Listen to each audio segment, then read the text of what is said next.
参见王爷。有贼人闯进了本王的书房。是。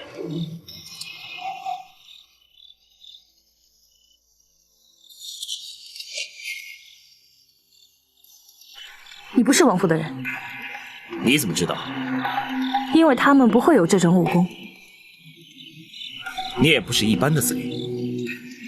这话什么意思？贼是来偷东西，你却来送东西。方才你不是把带来的东西放到王爷的书房了吗？你一直在偷看。我没有偷看，我是在监视你。要是八王爷在书房之内，我根本不会让你进去。你究竟是什么人？展昭。南侠展昭。你究竟是什么人？来王府干什么？我不会告诉你。既然你不告诉我，我又岂能让你走？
咦，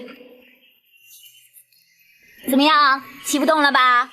看你以后还敢不敢瞧不起我们女人？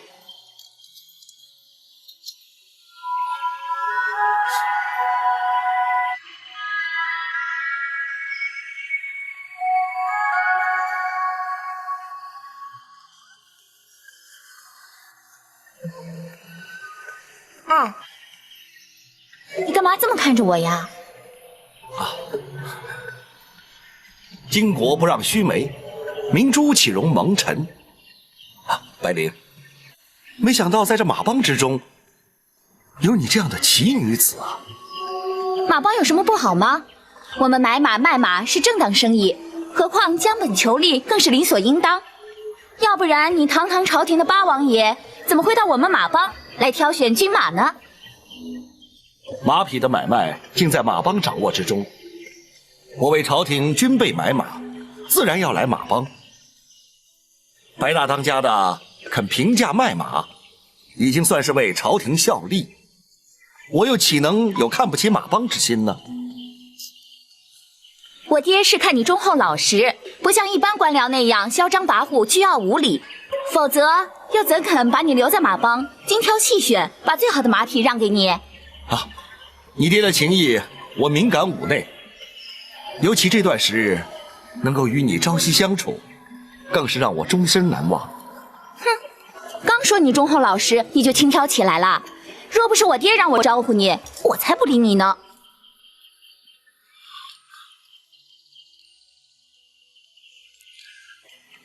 喂，你怎么又在那犯傻了？巧笑倩兮，美目盼兮，望之犹如天上，焉知尚在人间。此情此景，如诗如画，似梦似幻，怎不叫人心猿意马，忘情而神驰呢？我才不跟你转文呢！你这些话言不由衷，都是骗人的。不，我所说的话字字由衷，句句肺腑，此时此景，你骑在马上，就像是一幅画。你不是被称作书画双绝吗？那就把我画下来吧。好，我就为你画上一幅马上英雄。嘿，我才不会老老实实的坐在马上让你作画呢。哼，用不着。你的一举一动，一颦一笑，全都深印在我的脑海之中。我就是闭上双眼，也能将你画得惟妙惟肖。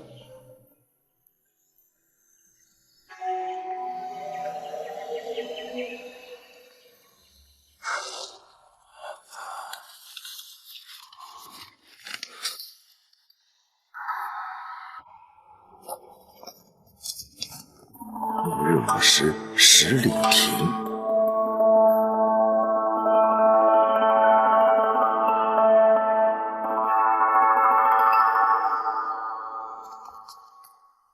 那江湖人是一名女子，是一名非常年轻的女子，而且武功确实不错。展护卫确信她没有加害八王爷之意，至少经验没有。她潜入八王爷的书房，留下了一幅画像和一封约见的信函。大人，以学生之见，想必那名女子与八王爷渊源颇深，这或许就是八王爷不肯向大人说出实情的真正原因。不错，这其中必定有不足为外人道的苦衷。展护卫，八王爷可曾得知你去了王府？八王爷并不知情，属下刻意回避，而且王府的卫士也愿意配合。对他们而言，王爷的安全高于一切。你还是隐身暗处的好，万一他们真有加害王爷之意，才能够确保王爷的安全。属下明白，属下明天按随王爷赴约。不过若非必要，还是尽可能不要现身。本府明日前往王丞相府，一则禀明八王爷之事，再则设法查明那陈世美的学籍。公孙先生则留在府中，看顾秦香莲母子，同时将他与陈世美之间的点点滴滴再做深入的探寻。是，学生遵命。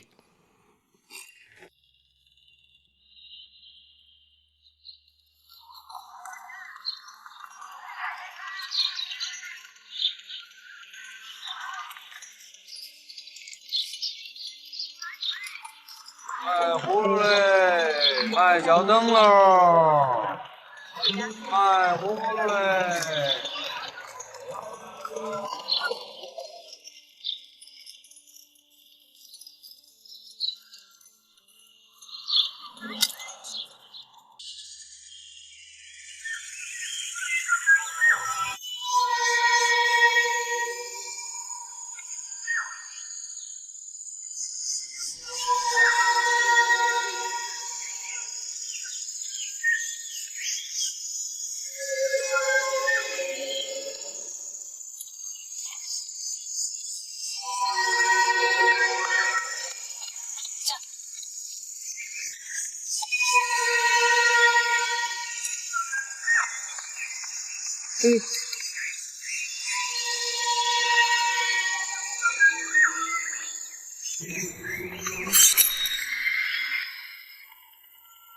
你倒是挺守时的。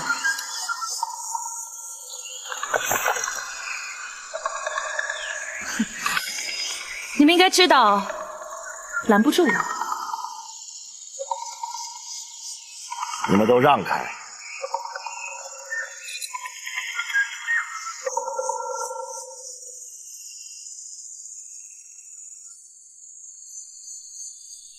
你究竟是何人？约本王来此有何目的？你手上那幅画，你可认得？当然认得。这幅画乃是本王亲手所绘。认得就好。我要你跟我走一趟。你要本王跟你到哪儿去？马帮。你怎么？不会连马帮都忘了吧？你跟白灵是什么关系？你不用问那么多，就凭这一幅画，你去还是不去？好，我去。好，不过只能你一个人去。不，我们要保护王爷安全。不，你们先回府等候。王爷，不必担心，本王相信他不会对本王不利的。可是这是本王的命令，不得违抗。你这个王爷，威风倒是不小。哼，说这些毫无意义。咱们可以上路了。好，我们骑马去。我知道你会骑马。王爷，你们先回府等候，3、5日之后，本王自会回去。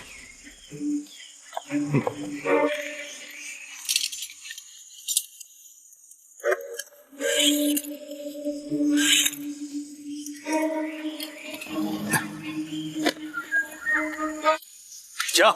驾！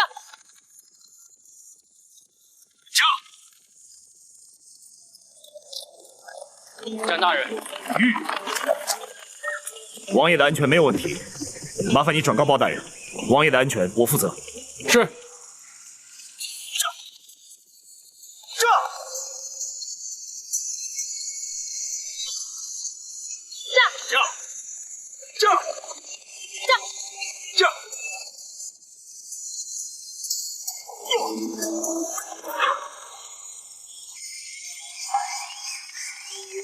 欧阳兄，展昭，你我好久不见了。欧阳兄为何挡我去路？我就是不想让你追上他。你知道我追的是何人？大宋朝廷的八王爷，皇上的亲叔叔。既然知道，那就应该明白展某必须保护王爷的安全。他的安全没有问题。话虽如此，可展某非追不可。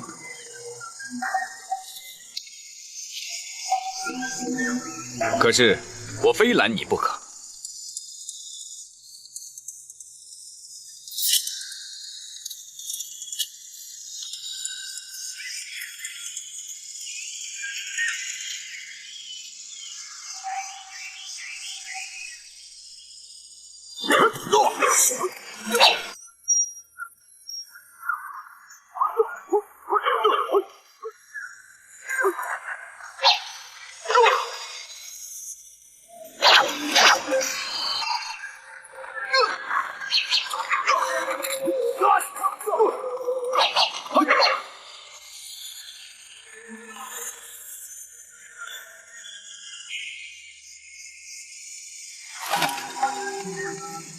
欧阳春，为何不挡了？我挡你一阵，足够他们走远了。我敬重你是条汉子，曾经有恩于我，可是如今，展昭，你相信我，我保证他不会伤害八王爷一根汗毛。你凭什么如此有把握？我认识他，他叫白小霜，是前任马帮帮主的外孙女。那又如何？更重要的是，她是八王爷的亲生女儿。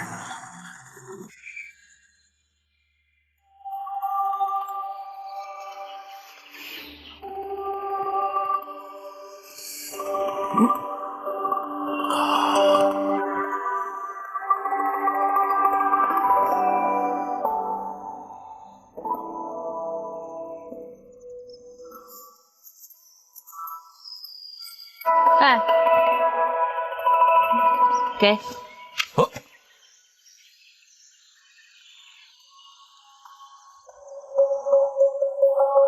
谢了。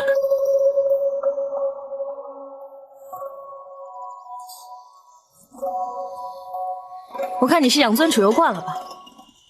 还不到2个时辰，就支撑不住了吗？太久没骑马，的确生疏了不少。太久？多久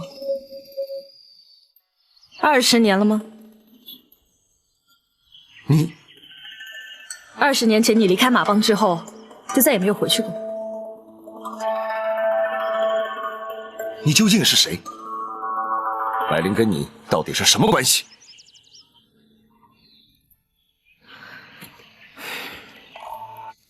等到了马帮，你就会明白了。你为什么一定要带我去马帮呢？还是那句话，去了你自然就会明白。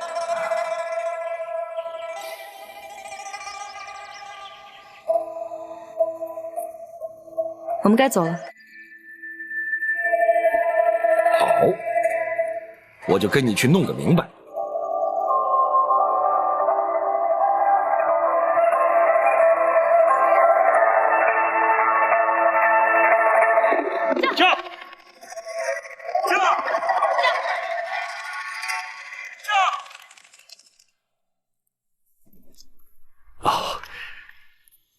大人，公孙先生何以如此匆忙？八王爷府中卫士来报，那名夜闯王府的女子，把王爷带走了。什么？展护卫已经暗中跟去，还说那名女子并没有加害王爷的意图，而且是王爷主动随她而去，不许卫士跟随。竟有此事？大王爷理应不会如此轻率才是啊！哎，大人，可要通知各地的官府，或是向圣上禀奏。暂且不要，大王爷想必自有定见。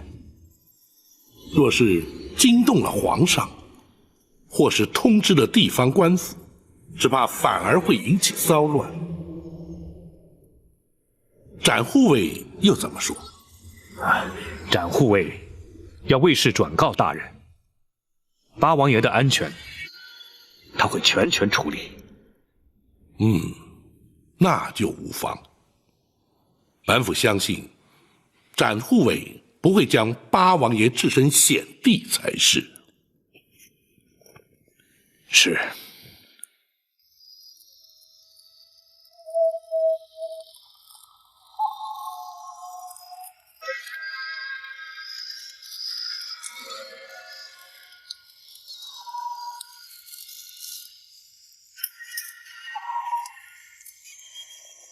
我已经向你保证过，他不会伤害八王爷，你为什么还要跟在他们后面？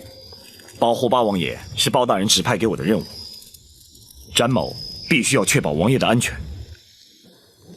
我说过，她是八王爷的亲生女儿，天底下哪有亲生女儿伤害父亲的道理？难道这你也不相信吗？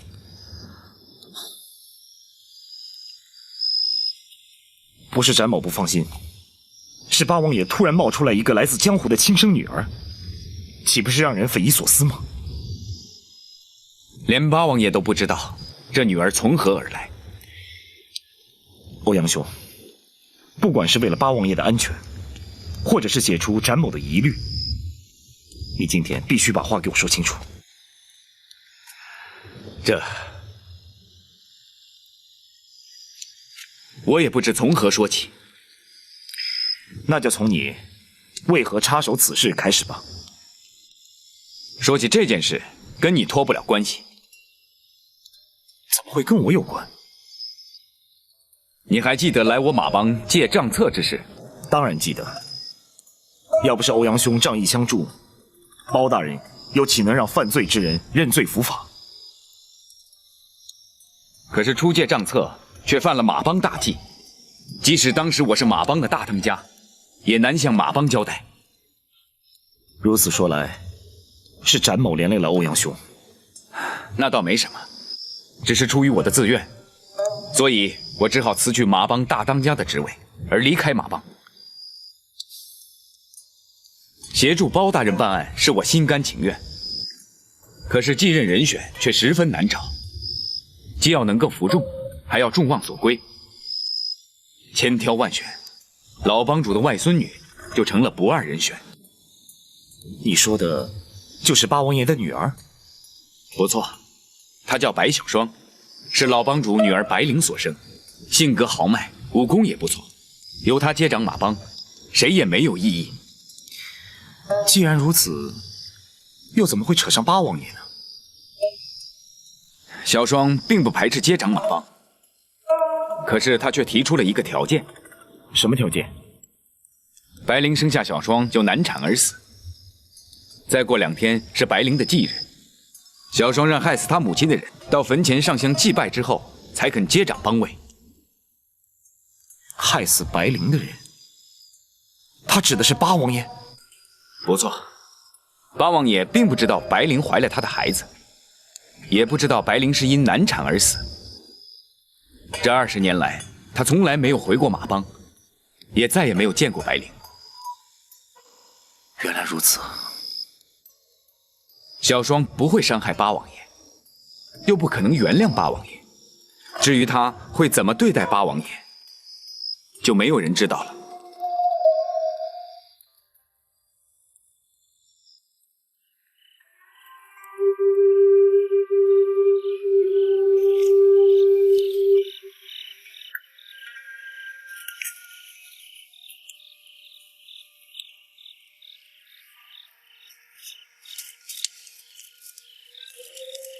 你一个女孩子家，怎么能适应这种荒郊野外的生活呀？不要小看我们女人，尤其别忘了，我是江湖人。怎么，不服气啊？不，是你刚才说的那句话，我听着耳熟。是吗？听谁说过？白灵。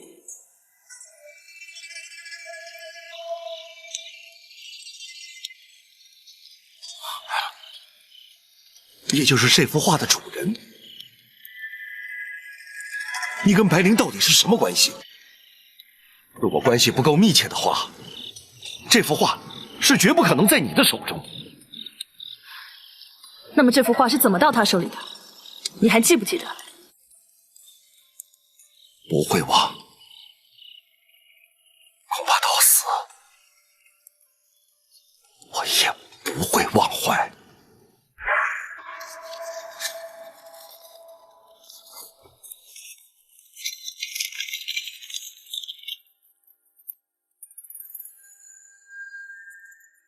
怎么样？画的真像，你是怎么做到的？很简单，因为你的影子一直都在我的脑海里。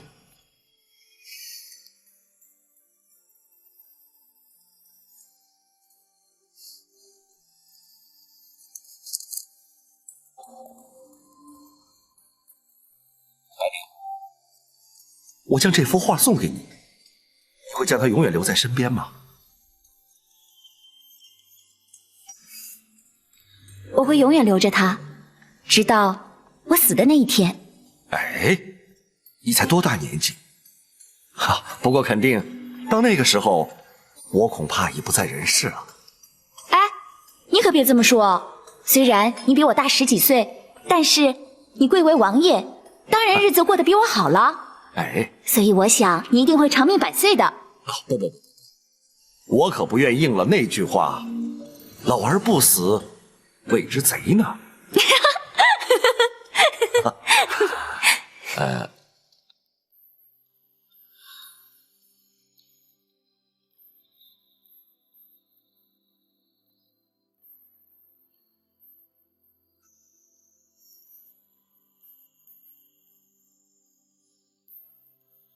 白灵，明天我就要回京了。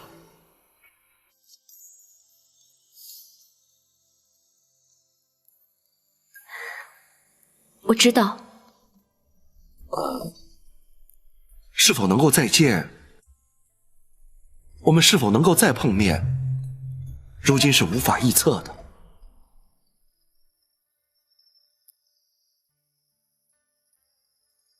我也知道。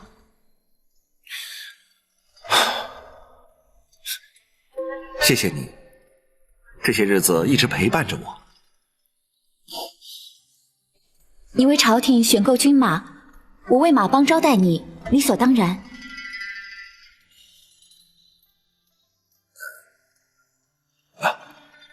夜深了，你该回去休息了。不，我今天想留下来陪你。白灵，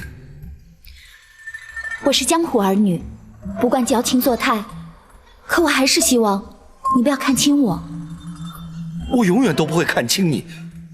可是，你不希望我留下吗？我当然想。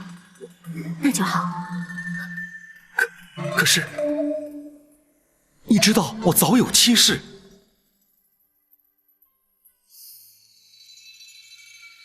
我不要任何名分。你也知道，我长于皇家。我不会告诉别人的，我也不会让你令皇室蒙羞。白灵，我是一个敢爱敢恨的女子，从不矫情。我要留下，是因为我真的想留下。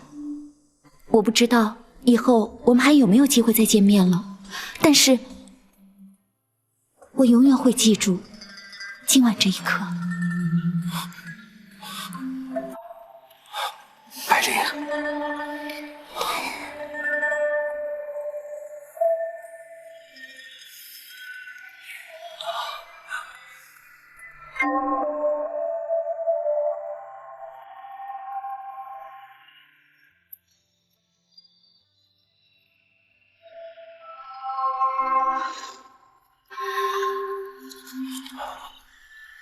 他也曾说过，除非他死了，否则这幅画永远都不会离开他的身边。可是，在你离开马帮，回到京城之后，不到1年他就死了。我知道，当时马帮也曾派人来通知我，可是当时京城中也正好发生了一件大事情。没有什么事大到你连他的葬礼都不能去参加。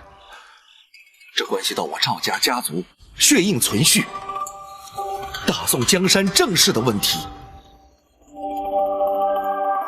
事关重大。当时我不能告诉任何人，如今我也不会对任何人说。那之后呢？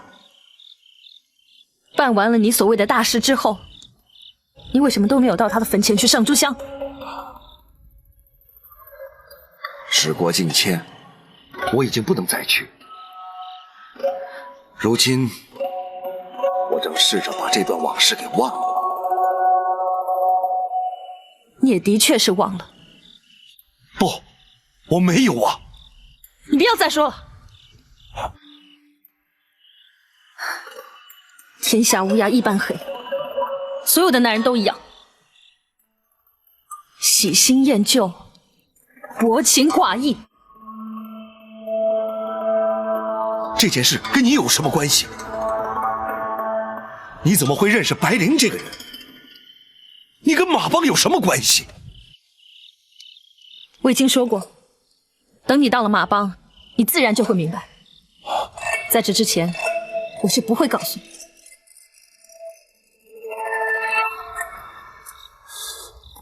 也罢，到了马帮再说吧。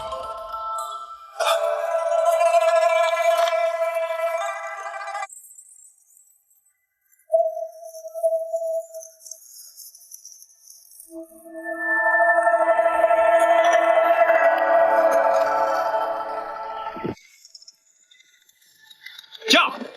驾！驾！驾！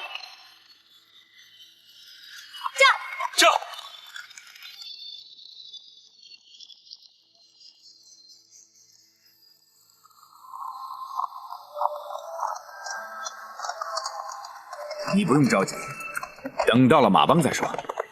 这一路上，就让他们父女俩相处一下。虽然说白小霜不会伤害八王爷，可是万一他把白灵之死归咎于王爷，万一动起手来，伤了王爷，岂不是难以弥补？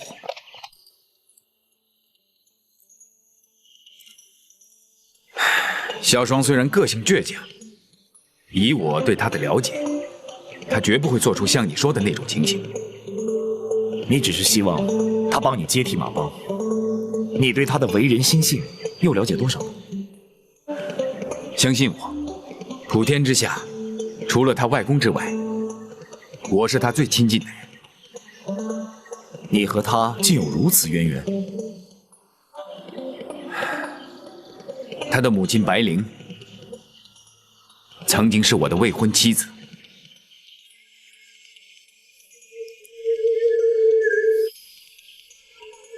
驾！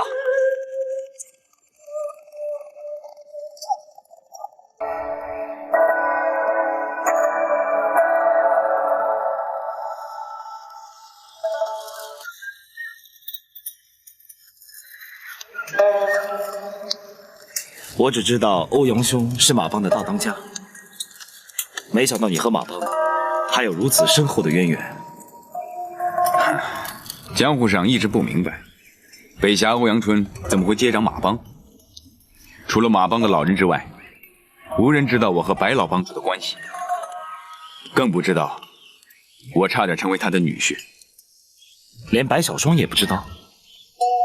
白灵生下他之后，就难产过了世。在他成长的过程中，我曾不时去探望他。他只知道我是他最亲近的一位叔叔。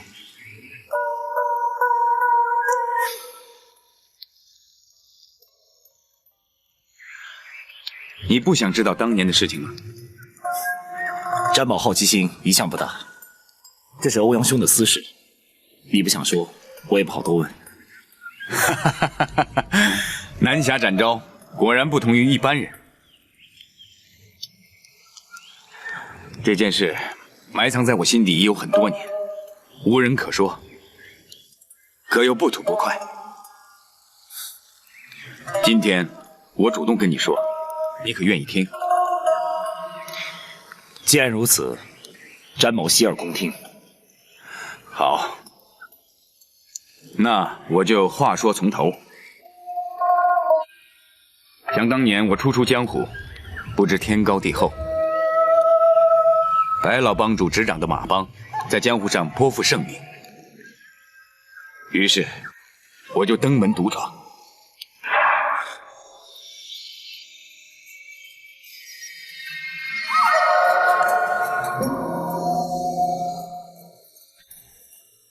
你就是欧阳春？不错，阁下就是马帮帮主白鹰白大当家。正是白某，不知欧阳少侠来我马帮有何见教？哼，马帮威震江湖，我想知道究竟是否浪得虚名。住口！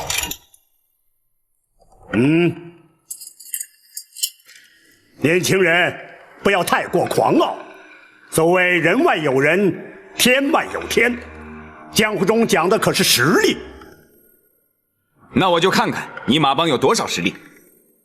所谓实力，并非单指武功，更重要的是以侠义二字服人。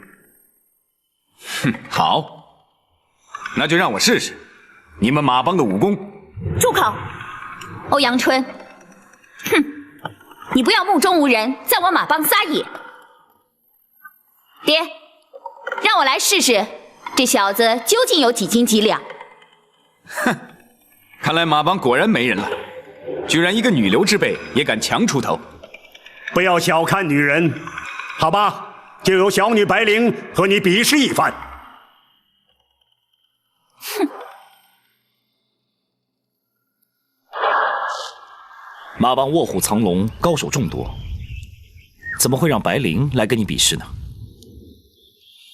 当时我也很奇怪，他们似乎很有把握一样。后来我才知道，白灵的一身武功，尽得白大当家的真传。纵使如此，那白灵怎么可能是欧阳兄的对手呢？哼，你错了。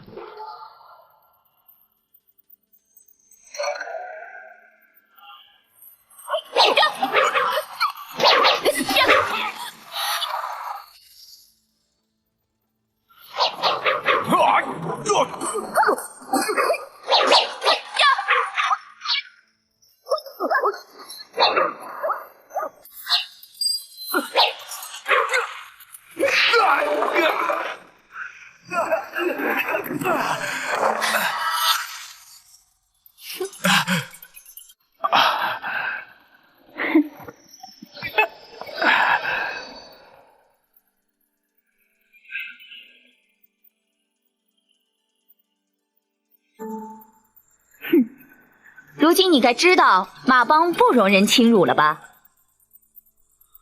欧阳春技不如人，我输得心服口服，任由马帮处置。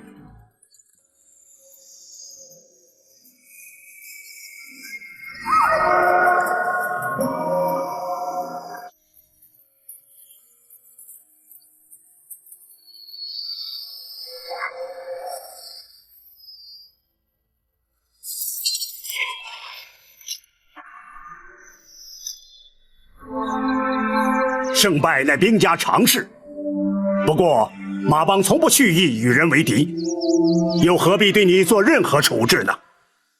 你去吧。你让我走？不错，你只要记住，人外有人，天外有天。你如果让我走，我还会再来。哦，你还来我马帮做什么？我会回去，潜心苦练，然后我们再比一场。我有把握，一定会赢你。你？爹，让他走吧，就算他再练10年，也未必是我的对手。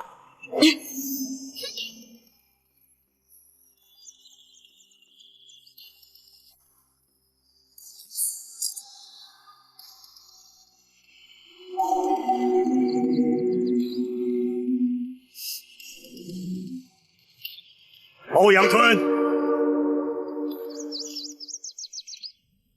你后悔了？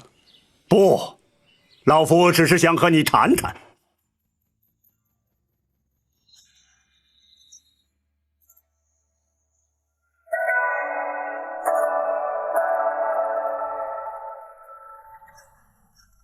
白帮主，有话请说。争强斗胜并不是江湖人唯一的选择。你的武功不弱，而且坦然服输，光明磊落。老夫想劝你几句。马帮虽是江湖组织，却从不为恶。如果你肯留下，日后或可闯出一番事业。白帮主，你的好意欧阳春心领了，不过我志不在此。哦，那么你又志在何方？行侠仗义，笑傲江湖。哼，你来我马帮挑衅，也能算是行侠仗义？不，我只是想知道我武功究竟如何。我已经说过了，你只不过是我的手下败将而已。所以我说过，我一定会再来找你。所以我也说过，你再练10年，也不是我的对手。用不了10年，3年之内我会再来找你。如果你败了，你又如何？如果我败给你，哈，那我任由你处置。好，如果你败了，就必须要嫁给住口！欧阳春，你敢出言不逊！白帮主，这是我和他之间的赌注。你爹，不必动气。好，我就答应这个条件。灵儿，你爹，他是绝对不可能赢的。欧阳春，那如果你输了，又当如何呢？你要如何？我要你的命。好，一言为定。从今日起，你就是我欧阳春未过门的妻子。到此。爹，由他去。哼，由他去吧，他输定了。没想到，从此之后，我再也没有见过白灵。那以后，你再也没有回过马帮？不，3年期限快到的时候，我回去了。可是白灵因为生下白小霜，患了雪崩之症，身亡了。世事多变，人生无常。只可惜你永远无法印证你的武功是否能够胜过他。虽然他的人已经不在了，但是我还是印证了我的武功超过了他。那又是如何印证的呢？白灵的武功传承于老帮主，我是从他的身上得到了印证。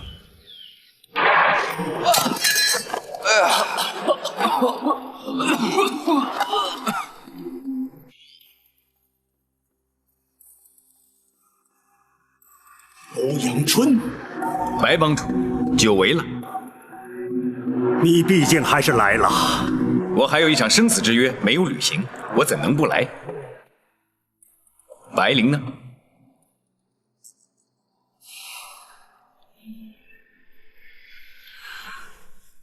恐怕要让你失望了，他永远也无法履约。你说什么？这3年来，你的武功想必精进不少，才敢再度上门。不错，我闭门苦练，就是为了一雪当年之耻。可惜你却来迟了。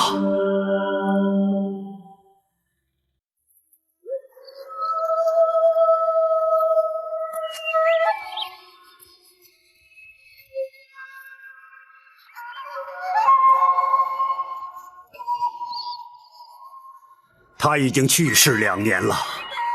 他还这么年轻，他是怎么死的？他是怎么死的？那与你无关，你只要知道他已经无法履约，和你再战胜一场。不，这3年来，战败之耻，在我脑海中从来没有消失过。难道你让我一笔勾销吗？逝者已矣，不一笔勾销，又待如何？白灵不在人世，我还可以找你。你找老夫做什么？你是白灵的爹，他的武功得自你的真传。如果击败你，更胜于击败他。不，老夫岂是争强斗胜之人？或许你不肯，可是败给白灵，是我一生中无法消除的耻辱。如果你不肯，我欧阳春终此一生与马帮为敌，叫你马帮永无宁日。好，既然你非斗不可，老夫就代替灵儿和你斗上一斗。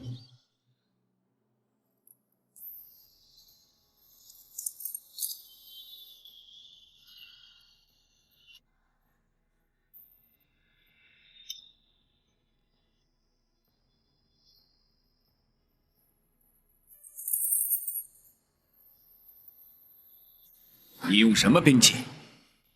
老夫练的是鹰爪功，这就是老夫的兵器。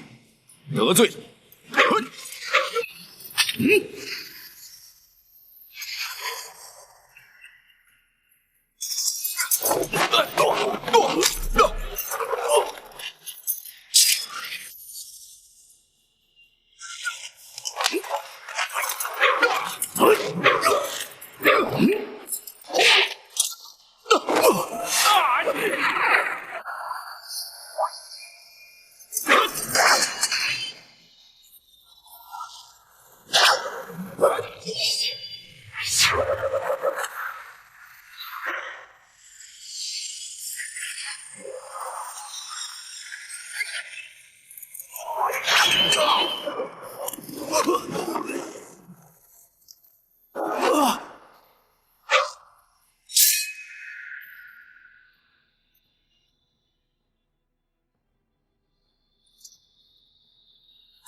长江后浪推前浪，一代新人换旧人。欧阳春，老夫败了。唉，没想到你的武功精进如此之多，连老夫都不是你的敌手。倘若灵儿在世，就更非你之敌了。当年战败之耻，你已全雪，难道你还要老夫昭告江湖不成？不，战败了如何？战胜了又如何？3年前，白灵胜了我，如今只剩下一抔黄土。今日，我胜了白帮主，谁又知道3年以后，我又在哪里？欧阳春，白帮主，你说的没错，江湖人不应该只是争强斗胜，要以侠义2字服人。欧阳春却执迷不悟。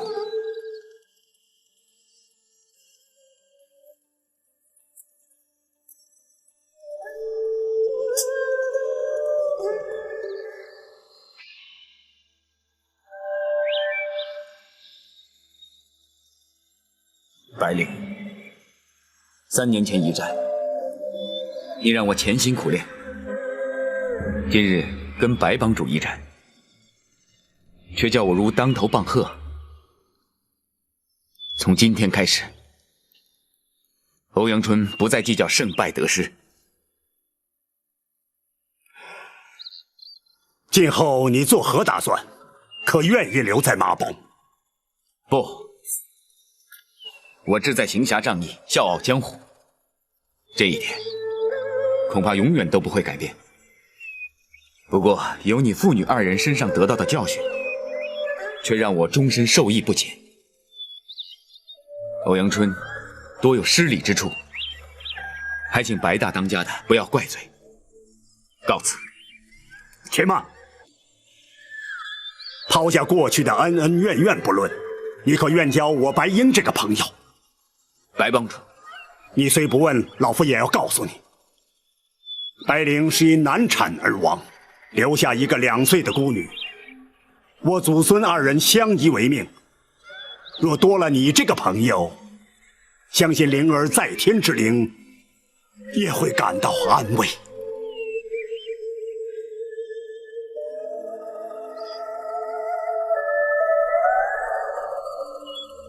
好，我教你这个朋友。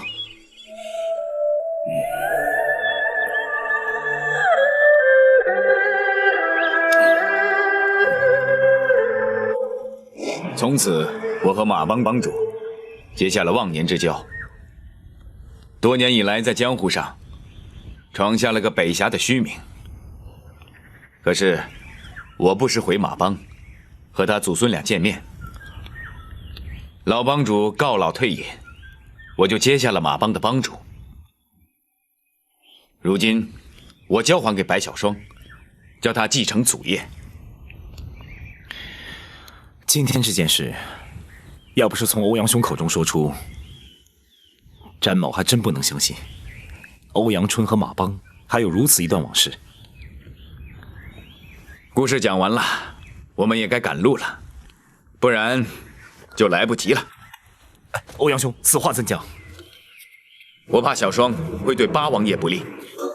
你不是说白小霜是八王爷的亲生女儿，她不会加害王爷的吗？那是以前，今天是白灵的忌日，他一定会带八王爷到坟前去祭奠。情急之下做出任何事情，我们都无法预料。什么？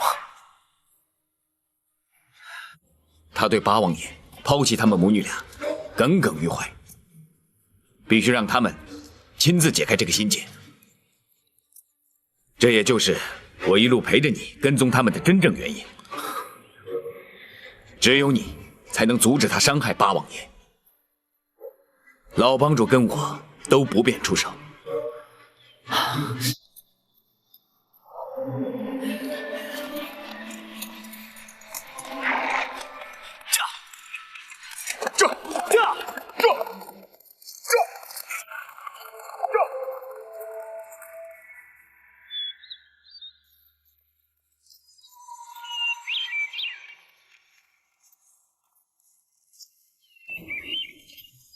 你不是要带我去马帮的吗？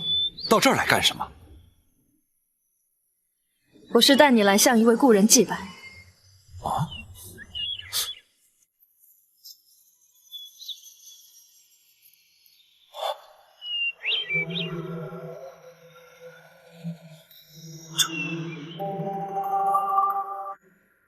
这是白灵的坟。不错，19年前你就应该来。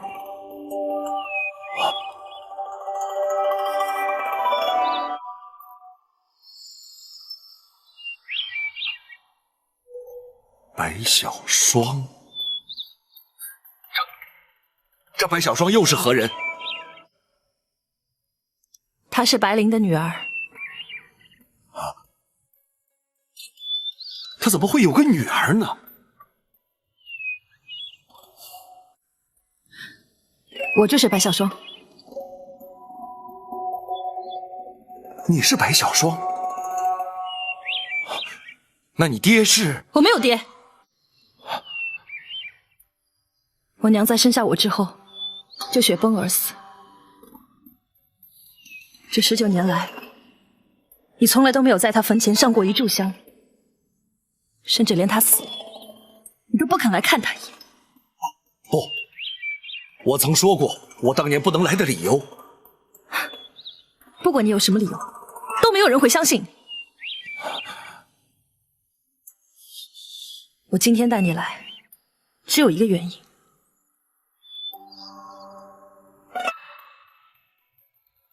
因为今天是他的忌日。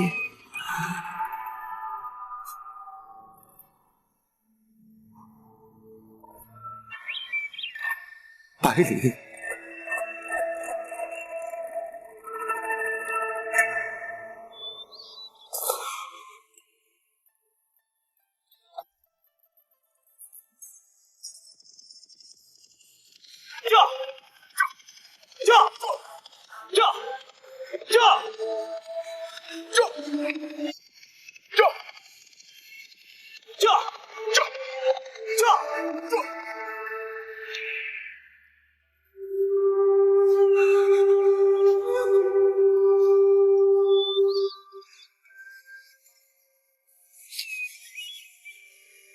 白灵，昔日一别，竟成永诀。我再也没有想到，会有站在你的坟前祭拜的一天。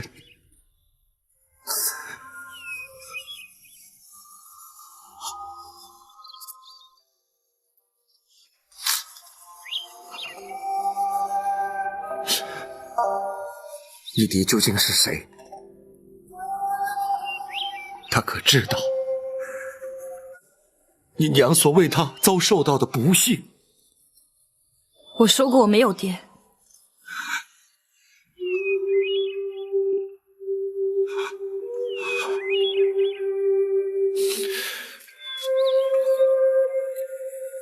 好，让我这样问你吧。是谁让你娘怀上身孕的？在你娘难产之时，那个人可曾来探视啊？那个人可曾有愧疚之心？那个人在抛弃我娘之后，从来都没有出现过。像那么薄情的男人，根本就没有心。又怎么会心怀愧疚？马帮耳目，遍布天下，要找一个人又有何难？难道白大当家的就这样轻易放过他不成？我爷爷对他恨之入骨，从来不许任何人在他面前提起。如此说来，又如何让你娘在九泉之下瞑目呢？我会让我娘瞑目的，我也会让那个薄情的男人得到报应。你能够找到他？我不仅能够找到他，我还要让他在我娘的坟前以死谢罪。如今他人在何处？如今他就在我娘的坟前。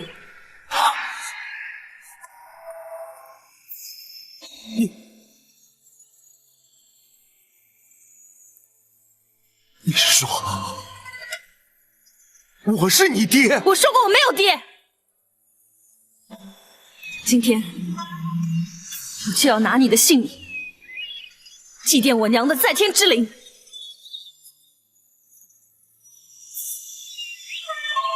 你就是我的女儿。住口！你没有资格说这种话。你从来都没有尽过一个做父亲的责任，你甚至都没有好好的对过我娘。你凭什么这样一走了之？你凭什么将她抛在九霄云外？当我娘为了生我奄奄一息的时候，你竟然还依然在那里当你的八王爷。当我娘离开人世间的时候，你都不肯去她的坟前为她祭拜。你凭什么让她不顾一切的以身相许？像你这样的人，还凭什么可以活在人世间？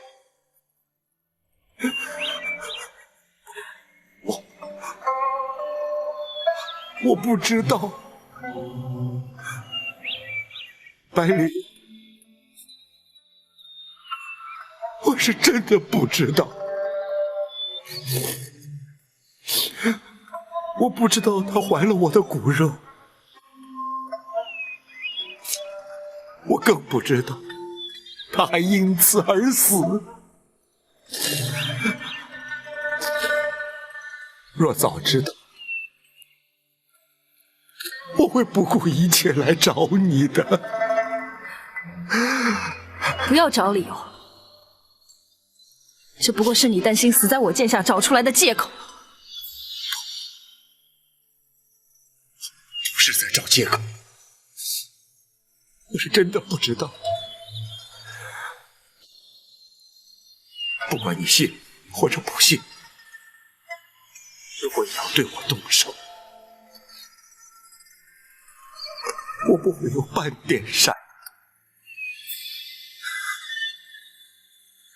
就凭我的武功，就算你想逃，也逃不掉。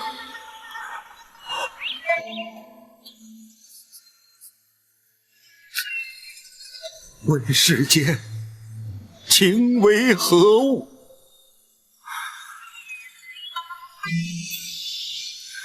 如果你真的要我一死偿命，你就动手吧。好，今天我就替我娘除去你这个无情的负心汉。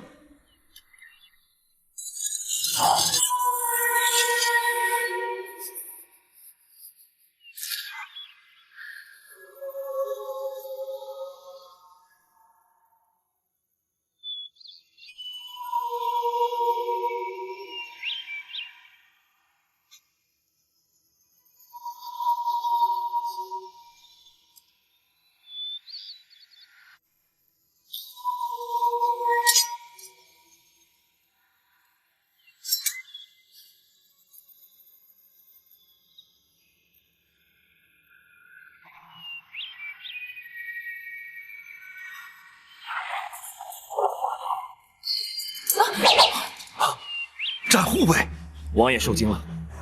展昭，谁叫你插手我们的事？展宝在此，休想伤害王爷。战护卫，你的确不该插手此事。王爷，展昭，你都听到了此事与你无关，还不赶快让开！你们的私事我不应该插手，可是天底下哪有亲生女儿杀害亲生父亲之理？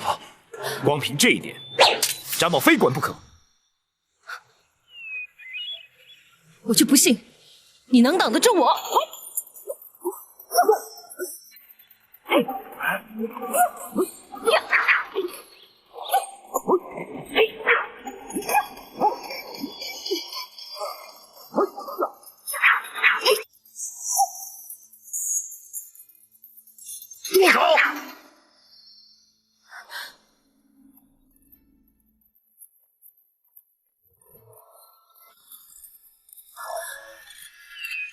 爷爷，白老当家，小双，你这是干什么？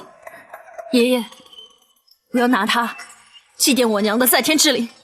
你明知他是你爹，你不能杀他。爷爷，他不是我爹。如果他有半点人性的话，就不会在我娘死的时候都不来看他。他不能来。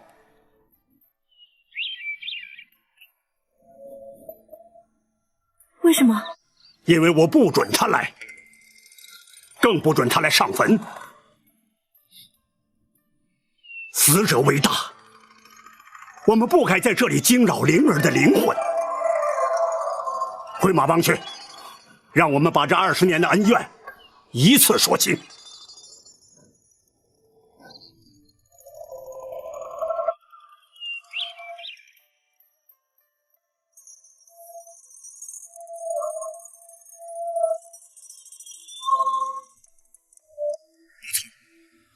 这里正是当年你来马帮之时的住所，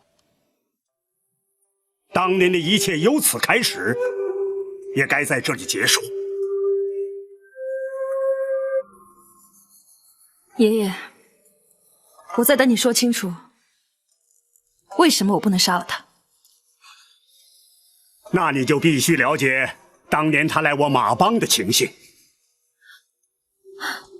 我不觉得这些陈年旧事和这件事有什么关系。不，有关。没有当年，就没有今天，更不会有你。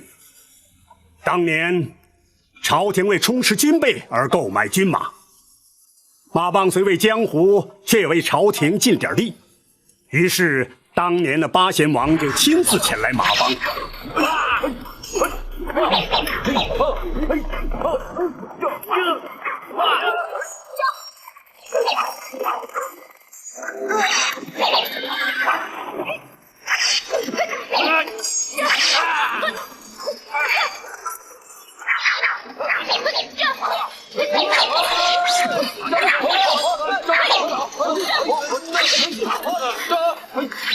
你没事吧？多谢姑娘相救，在下安然无恙。他们这些人来自西夏，他们是不想让你买马。姑娘怎么会知道的？我是马帮的人，白大当家是我爹，我叫白灵。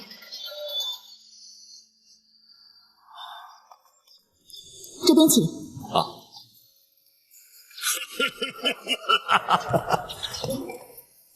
八贤王一路辛苦了，老夫白鹰未曾亲自迎接，还请不要怪罪。白大当家的好说，若非马帮搭救，在下早就命丧西夏伏兵之手了。八贤王为朝廷前来买马，大宋的军备因此而充实。日后两国战争对西夏当然不利，只是他们绝对没有料到，已被马帮探得了他们的阴谋。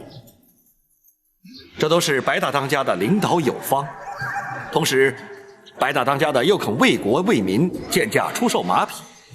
赵德芳在此代表朝廷，向白大当家的当面致谢。万万不敢！请坐。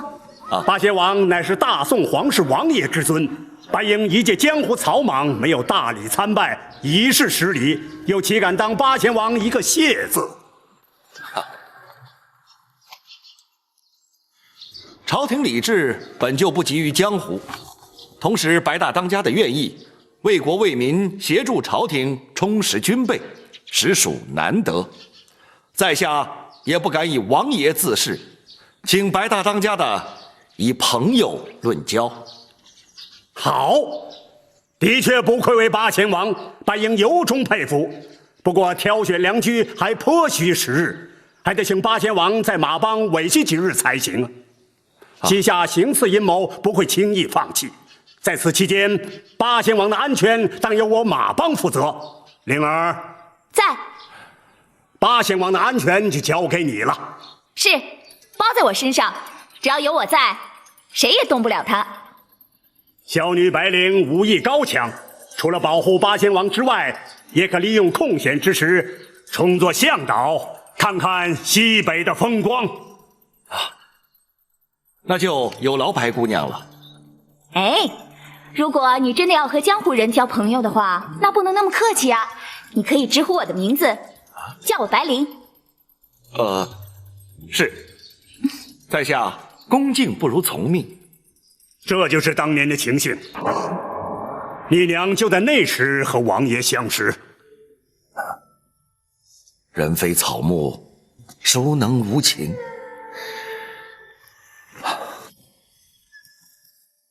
挑选良居，的确费了不少时日。朝夕相处，日久生情。我和白灵竟然在不知不觉中逾越了该有的分寸。白大当家，这也是我永远无法弥补的愧疚。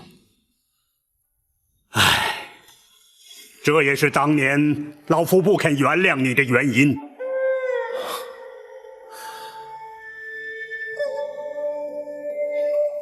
各位，请听展昭一言。江湖儿女不受礼教束缚，白灵出身马帮，个性豪爽，敢爱敢恨，那是理所当然。他对王爷情有独钟，才会甘心情愿以身相许。倘若我们用世俗眼光去评论于他，展昭认为，这不但看轻了他，更玷污了他和八王爷一段刻骨铭心的情缘。怪只怪我娘认人不清，一番情谊竟然交给了一个薄情寡义的负心汉。小双，爷爷，我没有说错。他离开马帮之后，从来都没有回来看过我娘，这不是薄情寡义是什么？不，他来过，只是当时你娘已经怀上了你。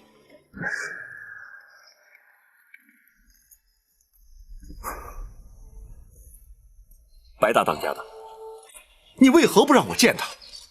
不是我不让你见他，而是他不愿意见你。为什么？不为什么，王爷，我倒要问问你，为什么要见他？马帮协助朝廷购买军马是公事，老夫要他保护你的安全也是公事，王爷怎会如此有失分寸？白大当家的，你不必再说了。你是当朝的王爷，我是马帮的帮主，彼此都不能失了颜面，所以老夫才避开外人。不过老夫要慎重地告诉你，从今以后马帮不欢迎你，老夫也不准你再来找白灵，否则休怪江湖人不识王法，不知轻重。白大当家的，王爷请自重，白灵不想见你，老夫也不打算向你追究此事。不过你必须立刻离开，永远不要在我父女面前出现。你请吧。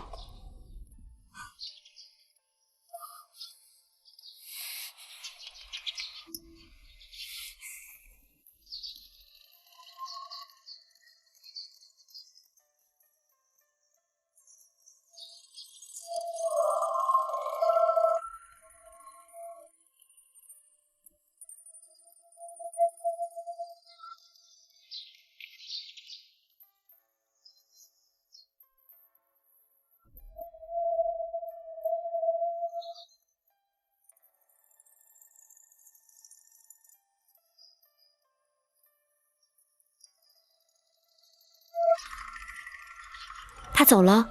走了。那就好。灵儿，虽然你不许爹杀他，可是难道你自己就这么算了不成？爹，这是我自己心甘情愿的。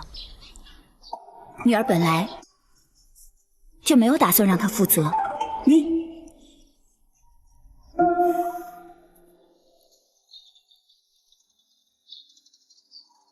他来自皇室，而我却来自江湖，我们俩门不当户不对的。这样下去是不会有好结果的。爹可以逼他把你娶进王府。不，爹，我了解他，不用你去逼他，他也会把我娶回去。可是我自在惯了，我不可能去过那样的生活，那样对他、对我、对我肚子里的孩子都没有好处。可是你，日后你如何再嫁给别人？爹，女儿不想嫁人，我只希望可以平平安安的把孩子生下来，我们祖孙3代可以在一起好好的过日子，就足够了。你真的这么看得开？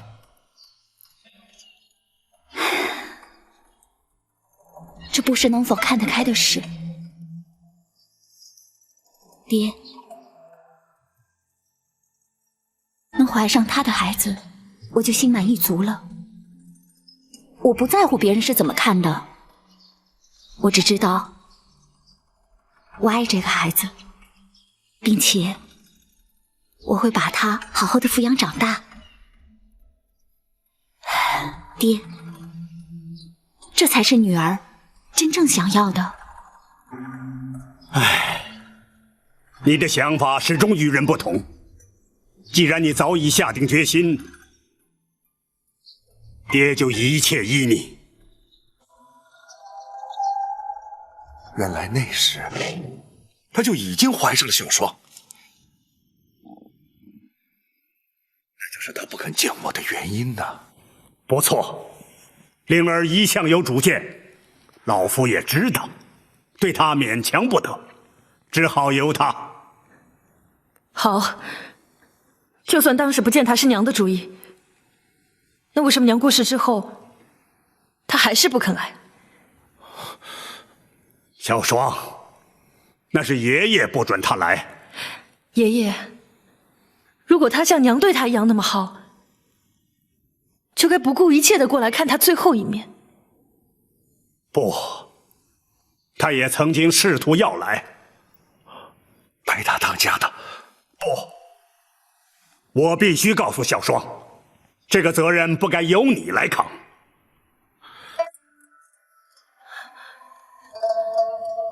爷爷，这到底是怎么回事？你娘生下你之后，犯了血崩之症，临终前不顾我的反对，派人去通知他，而我突然之间失去相依为命的女儿，于是也失去了理智。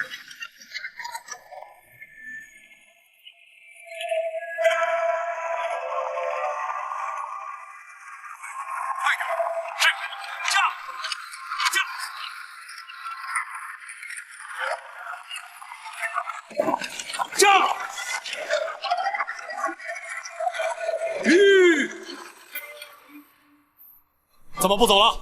有人挡住路！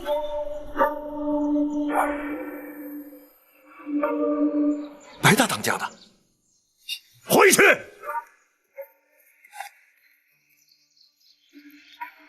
白大当家的，回去！白灵他，我不许你去看他！不，我要在他入殓之前见他最后一面。他是因你而死，你还敢去打扰他？因我而死？他究竟是怎么死的？你不必知道，你也不准去看他。连在他的坟前焚香祭拜都不行吗？不行！若是我非去不可呢？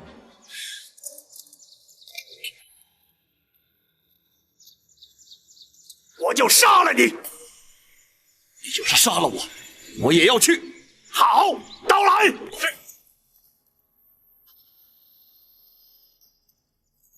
老夫以此刚刀为誓，只要你不立刻回京，老夫不但要杀你，还要倾我马帮之力与朝廷为敌，让你赵家天下从此灭绝。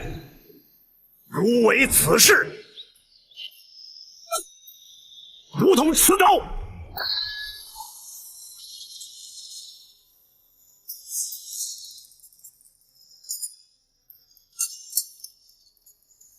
当年因灵儿处死，悲伤过度而铸下大错，造成今日你父女之间永难弥补的裂痕。追根究底，都是我的错。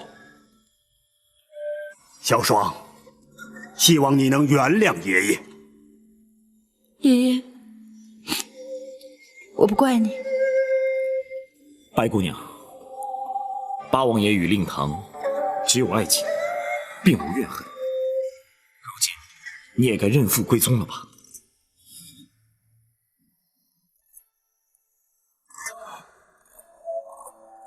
小双，我不会认你。这19年来，我只有爷爷，只有欧阳叔叔，只有马帮的弟兄，我没有爹。小双，爷爷，你不能在我恨了他那么多年之后，让我突然接受他。我做不到，我做不到。小双。